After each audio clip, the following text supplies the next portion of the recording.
سید عالم صلی اللہ علیہ وسلم نے ارشاد فرمایا، میرے آقا و مولا نے فرمایا 4 لوگ ایسے ہیں جو اللہ کے غضب میں صبح کرتے ہیں اور اللہ کے غضب میں شام کرتے ہیں۔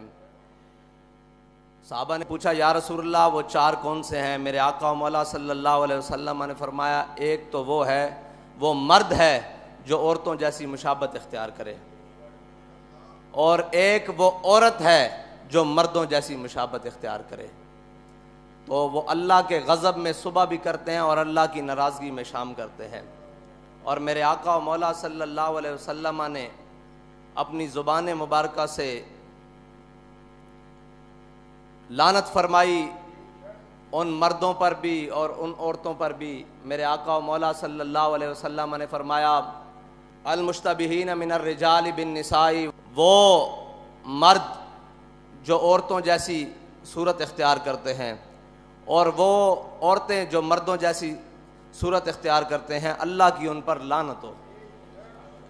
اب لعنت سے مراد کیا ہے جی؟ لعنت سے مراد یہ ہے کہ لغوی معنی اس کا یہ ہے کہ اللہ کی رحمت سے محروم ہو جانا، اور جو اللہ کی رحمت سے محروم ہو جائے وہ اللہ کے غضب کا مستحق ٹھہرتا ہے، اور جو اللہ کے غضب کا مستحق ٹھہرے وہ دنیا و آخرت میں برباد ہو جاتا ہے۔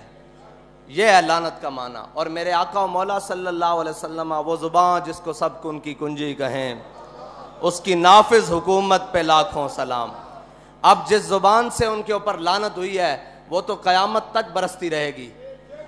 اور لعنت سے مراد آپ کو بتا دیا کہ لعنت سے مراد وہ اللہ کی رحمت سے محروم ہو گئے، اور جس کو میرے آقا و مولا اللہ کی رحمت سے محروم کریں اسے رب کی رحمت دلوانے والا اور کون ہوگا؟ اس کو قیامت تک اللہ کی رحمت کوئی نہیں دلوا سکتا۔ اور جو اللہ کے غضب کا مستحق ٹھہر جائے، میرے آقا و مولا صلی اللہ علیہ وسلم کی زبان مبارکہ سے اسے اللہ کے غضب سے بچا کون سکتا ہے؟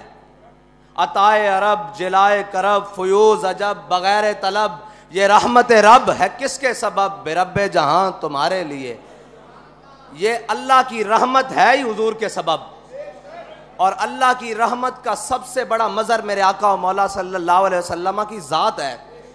اب جو میرے آقا و مولا صلی اللہ علیہ وسلم کی زبان مبارکہ سے جن پر لعنت ہوئی ہے، اور وہ کام کر کے کوئی سمجھے میں مسلمان بچ جاؤں گا یا میرا دین بچ جائے گا یا میں اللہ کی رحمت پالوں گا، وہ کبھی بھی نہیں پا سکتا۔ اب رہی بات، پوری دنیا میں ایک ڈھونگ رچایا گیا۔ وہ سب سے پہلے حقوق نسواں پہ ڈھونگ رچایا گیا جی، عورتوں کے حقوق۔ پھر اس کے بعد رچایا گیا جی اقلیتوں کے حقوق۔ پھر اس کے بعد ٹرانسجنڈر کہہ رہے ہیں آج لوگ کہ جناب یہ بہت بڑا مسئلہ بن گیا ہوا ہے۔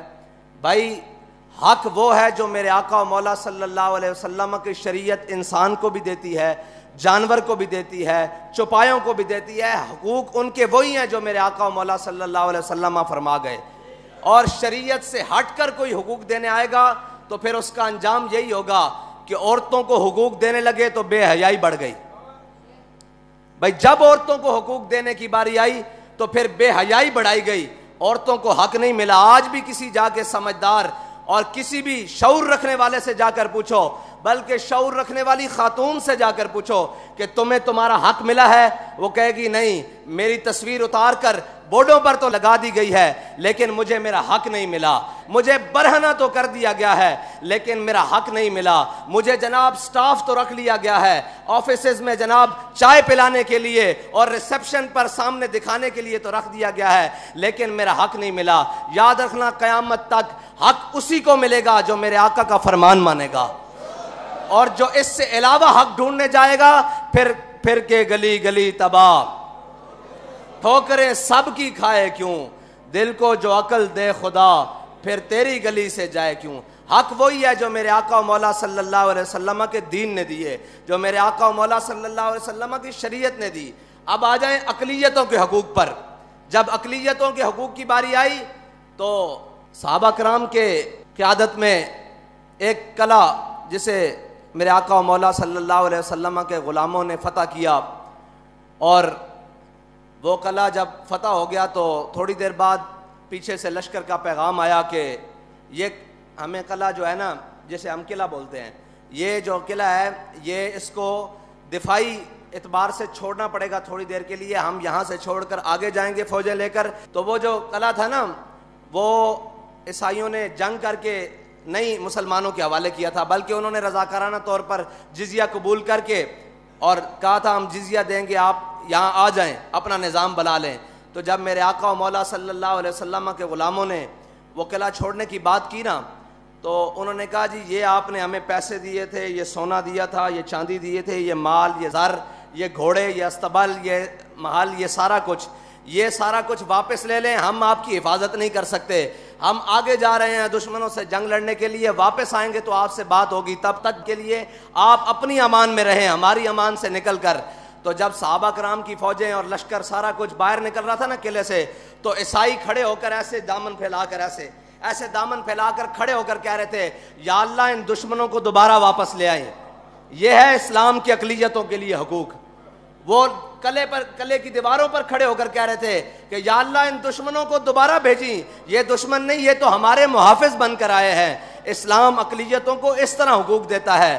لیکن جب ان گماشتوں نے، ان یہود و نصارہ کے ایجنٹوں نے اقلیتوں کے حقوق دینے کی بات کی اور عالمی ایجنڈے کو اپنے گلے میں پہنا تو پھر کیا کیا؟ پھر یہ کیا کہ جب ان کو حقوق دینے کی باری آئی تو جو سب سے بڑا گستاخ تھا، جس کو عیسائی بھی قبول نہیں کرتے، جس کو یہودی بھی قبول نہیں کرتے، جس کو دنیا کا کوئی مذہب میں رکھنے والا قبول نہیں کرتا، انہوں نے اس کو حقوق دلوا کے جہازوں میں بٹھا کے باہر کے ملک بھیجا ہے.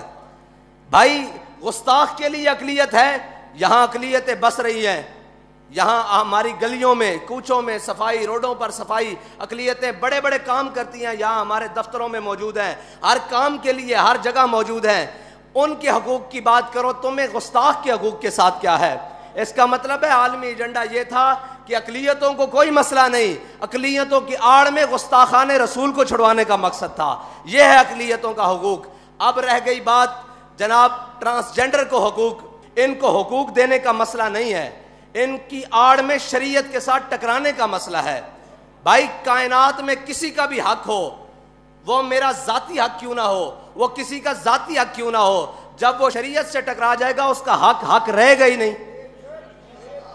تم نے ان کو حق دینا ہے تو ان کو شریعت سے ٹکرا کر تو نہیں دے سکتے. تم کم از کم ہمارے جیتے جی تو تم ان کے ساتھ شریعت کے ساتھ ٹکرا کر ان کو حق نہیں دے سکتے.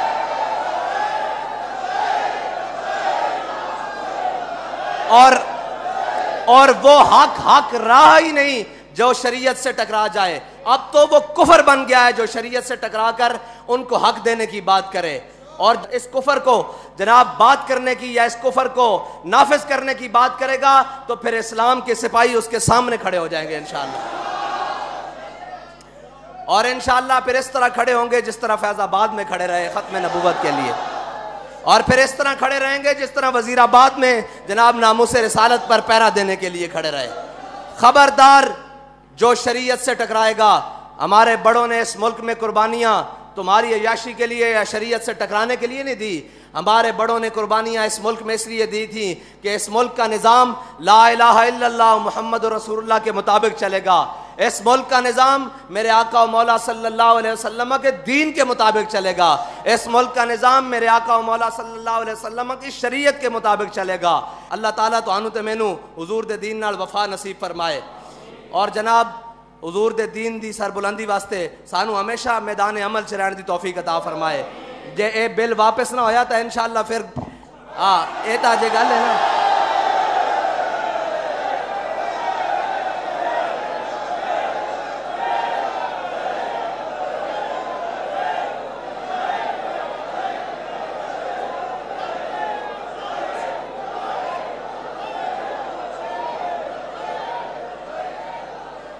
تسی اس نو حقوق دینے دا اور بھی مطلب ہے شریعت نال ٹکرا کے دینے.